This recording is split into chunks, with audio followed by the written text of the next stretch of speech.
All right, let's get into the Voice and that news poll today. Now, a reminder again, to be successful, the referendum needs to win a majority of votes at a national level and a majority of states. And on the basis of the polling released this morning under News Poll, for the first time, the Yes campaign misses out on both measures. According to the data, support for the Voice has slipped another 4 points to a new low of just 43%. Meanwhile, the no vote has risen up 4 to 47%. Now, on the state-by-state measure, News Poll shows that the Yes camp would also lose here, with 4 of 6 states now on track to vote no. Only New South Wales and Victoria are the states that are likely still at this stage to vote yes. It's also worth mentioning the only demographic where the yes vote now is still above 50% is university graduates aged 18 to 34. Support amongst women, that's also now lingering just below 50%.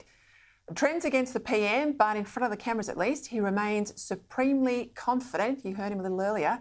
To discuss this and more, I'm joined now by the Australian's national editor, Dennis Shanahan. Dennis, welcome to the program. I said that the trend's against the government, but there's a hell of a lot of money to be spent by the Yes campaign, 50 million odd, and plenty of time too.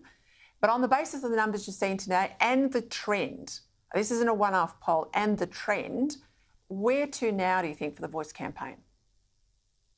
Oh, well, look, there's no doubt that this news poll today is unequivocally bad news for the Yes campaign and for Anthony Albanese. It has the double standard here for failure at a referendum. But there are a couple of things here we need to recognise. Anthony Albanese remains absolutely optimistic and confident that it will still win. He's not going to change direction or tack, and so he's not going to withdraw or defer. Too much of that would appear to be giving in to Peter Dutton's request last week to defer the referendum. So the politics of it are that Anthony Albanese is simply not going to do that.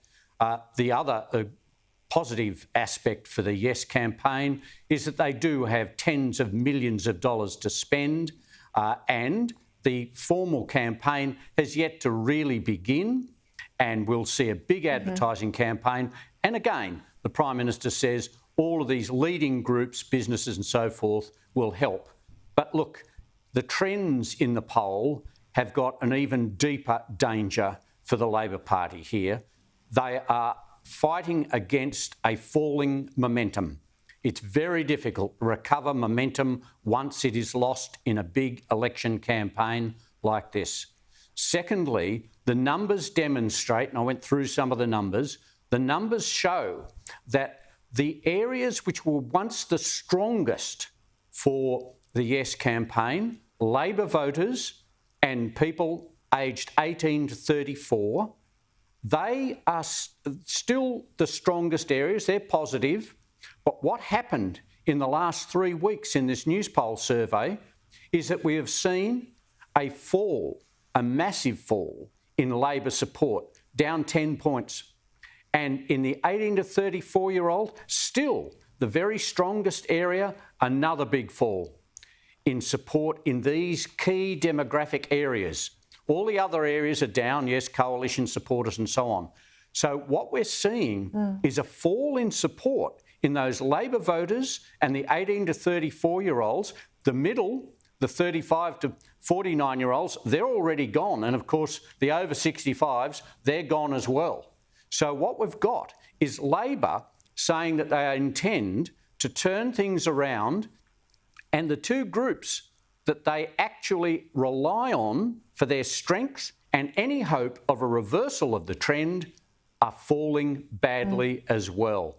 This is a very bad poll for the Labor Party, and we can't see any sign of a change in strategy from Anthony Albanese, and I think he's just relying on the election and for people to focus.